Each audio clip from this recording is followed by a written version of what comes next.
ಹಾಸನ ಜಿಲ್ಲೆ ಅರಕಲಗೂಡು ತಾಲೂಕು. ನಾವು ಅಲ್ಲಿಂದ ಬಂದಿರೋದು. ನನಗೆ ಸೊಂಟ ನೋವು, ಕಾಲು ನೋವು ಎಲ್ಲ ಸ್ವಲ್ಪ ತಿರ್ಗಾಡೋಕ್ಕಾಗ್ತಿದ್ದಿಲ್ಲ. ಆಮೇಲೆ ಒಂದು 10 ನಿಮಿಷ ಗಾಡೀಲಿ ಏನಾರು ಓಡಾಡ್ತು ಅಂದರೆ ಎದ್ದೇಳೋಕ್ಕೆ ಆಗ್ತಿದ್ದಿಲ್ಲ. ಈಗ ಪರವಾಗಿಲ್ಲ, ಈ ಟ್ರೀಟ್ಮೆಂಟ್ ತಗೋತಿಂದ ಚೆನ್ನಾಗಿ ಓಡಾಡ್ತಾಯಿದ್ದೀನಿ. ಇದೊಂದು 4 ವರ್ಷದಿಂದ ಸಮಸ್ಯೆ ಇತ್ತು.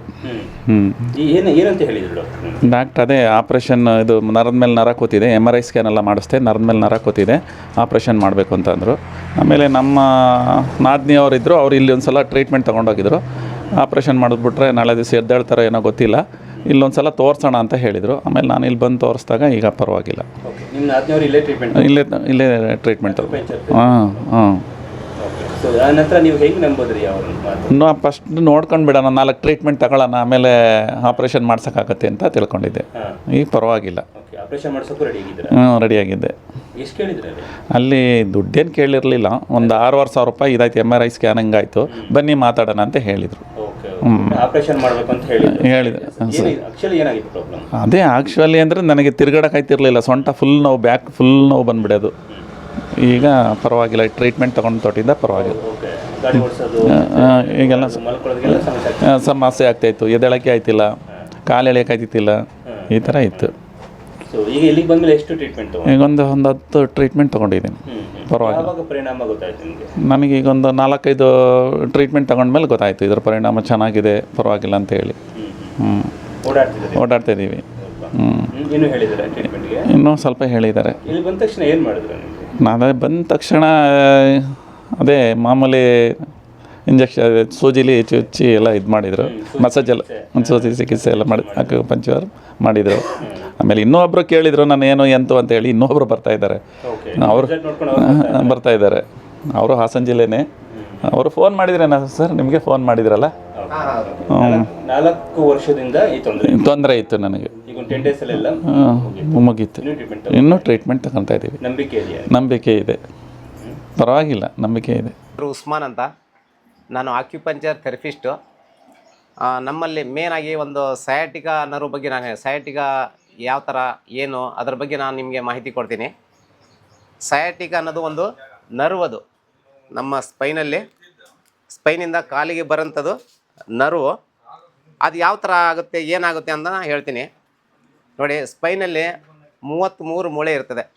33 ಮೂಳೆ ಯಾವಪ್ಪ ಅಂತ ಹೇಳಿದರೆ, ಸರ್ವೈಕಲಲ್ಲಿ 7 ಇರ್ತದೆ. ಇದು ಸರ್ವೈಕಲಿಂದ ಥೊರ್ಯಾಸಿಸ್ ಅಂತ ಹೇಳಿಬಿಟ್ಟು 12 ಮೂಳೆ ಇರ್ತದೆ.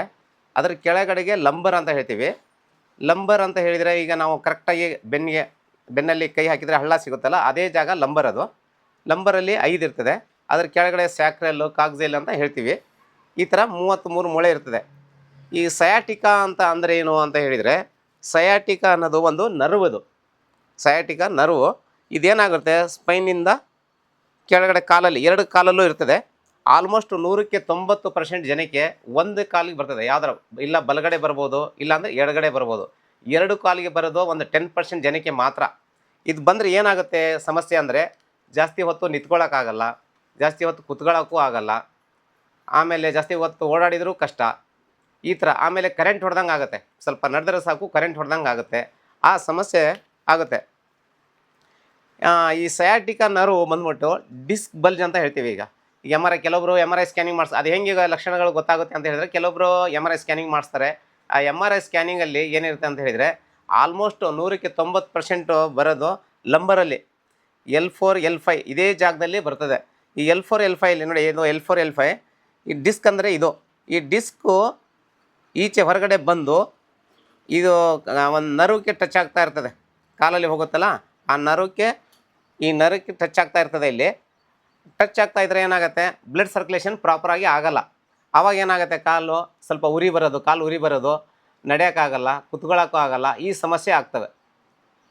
ಈ ಸಮಸ್ಯೆ ಇರೋರಿಗೆ ನಾವು ಅಕ್ಯುಪಂಚರಲ್ಲಿ ಟ್ರೀಟ್ಮೆಂಟ್ ಮಾಡ್ತೀವಿ. ಇದಕ್ಕೆ ಆಲ್ಮೋಸ್ಟ್ ಆಪ್ರೇಷನ್ ಮಾಡ್ತಾರೆ. ಆಪ್ರೇಷನಲ್ಲಿ ಅವ್ರು ಹೆಂಗೆ ಸಕ್ಸಸ್ ಮಾಡ್ತಾರೆ ಗೊತ್ತಿಲ್ಲ ನಮಗೆ. ಅದ್ರ ಬಗ್ಗೆ ನಾವು ಇಲ್ಲಿ ಅಕ್ಯುಪಂಚರಲ್ಲಿ ಏನಪ್ಪ ಅಂತ ಹೇಳಿದರೆ, ನಮ್ದು ಏನಿದ್ರು ನೀಡ್ಲಿಂಗ್ ಥೆರಪಿ, ನಮ್ಮದು ಸೂಜಿ ಚಿಕಿತ್ಸೆ ಅಂತ ಹೇಳ್ತೀವಿ. ಸಿಮ್ಯುಲೇಟ್ ಮಾಡೋದು, ನಮ್ಮ ಆರ್ಗನ್ಗಳನ್ನು ಸಿಮ್ಯುಲೇಟ್ ಮಾಡೋಂಥದ್ದು. ಕೆಲವೊಂದು ಎಕ್ಸಸೈಜು ಹೇಳ್ಕೊಡ್ತೀವಿ ಅವ್ರಿಗೆ. ಎಕ್ಸಸೈಜು, ಸ್ವಲ್ಪ ಮಸಾಜು ಯಾವ ಥರ ಮಾಡಬೇಕು ಏನು, ಆಮೇಲೆ ಫುಡ್ ಡಯಟ್ ಯಾವ ಥರ ಇರಬೇಕು, ಆಮೇಲೆ ಭಾರ ಗಿರ ಎತ್ತಬಾರ್ದು, ಅವೆಲ್ಲ ಹೇಳ್ಕೊಡ್ತೀವಿ. ಅದನ್ನು ಫಾಲೋ ಮಾಡಿದರೆ ಖಂಡಿತ ವಾಸಿ ಆಗುತ್ತೆ. ಈ ಥರ ಸಯಾಟಿಕ ನರ್ವ್ ಪೇಷಂಟ್ ಇರೋ ಪೇಷಂಟು ಸುಮಾರು ನಾವು ಸಾವಿರಾರು ಪೇಷಂಟ್ ಕ್ಯೂರ್ ಮಾಡಿದ್ದೀವಿ. 100% ಕ್ಯೂರ್ ಆಗುತ್ತೆ. ಆದರೆ ಇದು ಅಕ್ಯುಪಂಕ್ಚರಲ್ಲಿ ಏನಪ್ಪ ಅಂದರೆ ನಂಬಿಕೆ ಇಟ್ಕೊಂಡು ಟ್ರೀಟ್ಮೆಂಟ್ ತೊಗೋಬೇಕು. ಒಂದೇ ಟ್ರೀಟ್ಮೆಂಟ್ 2 ಟ್ರೀಟ್ಮೆಂಟ್ ತೊಗೊಂಡ್ರೆ ಯಾವುದೇ ಕಾರಣಕ್ಕೂ ಸರಿ ಆಗಲ್ಲ. ಕೆಲವೊಬ್ಬರು ನಡೆಯೋಕ್ಕೆ ಆಗಲ್ಲ, ಅಂಥವ್ರು ಬರೀ 5 ಟ್ರೀಟ್ಮೆಂಟಲ್ಲಿ ಸರಿಯಾಗಿದೆ. ಕೆಲವೊಬ್ಬರಿಗೆ 20, 30 ಈ ಥರ ಟ್ರೀಟ್ಮೆಂಟು ಆಗಿದೆ.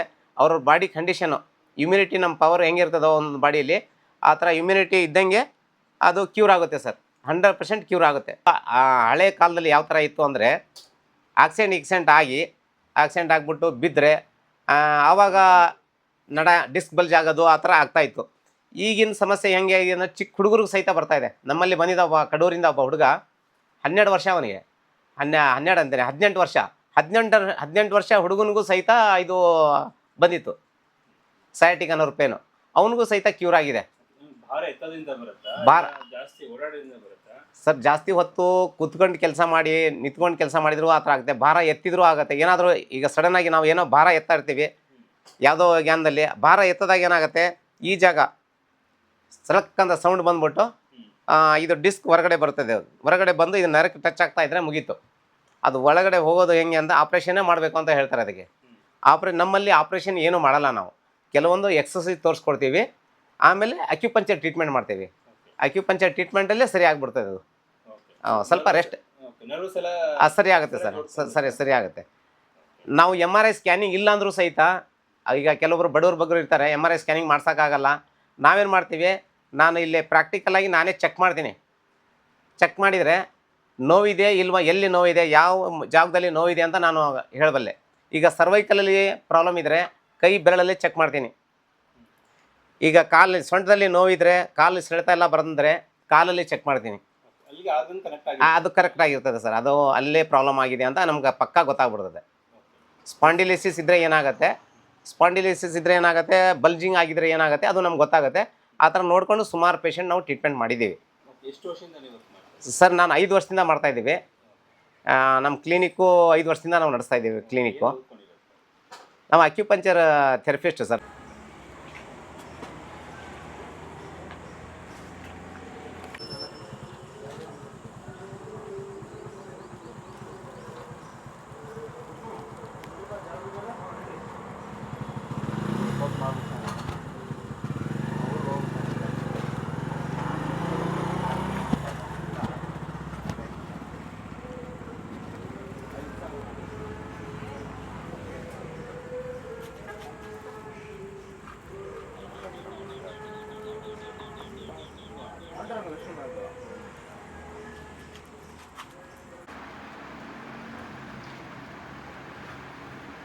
ಅವರು ಟ್ರೀಟ್ಮೆಂಟ್ ಮಾಡ್ತಾ ಇರೋದು ಒಂದು ತೆಗೀರಿ ಸರ್, ಅವ್ರದ್ದು ಫೋಕಸ್ ಆಗಬೇಕು ಜಾಸ್ತಿ.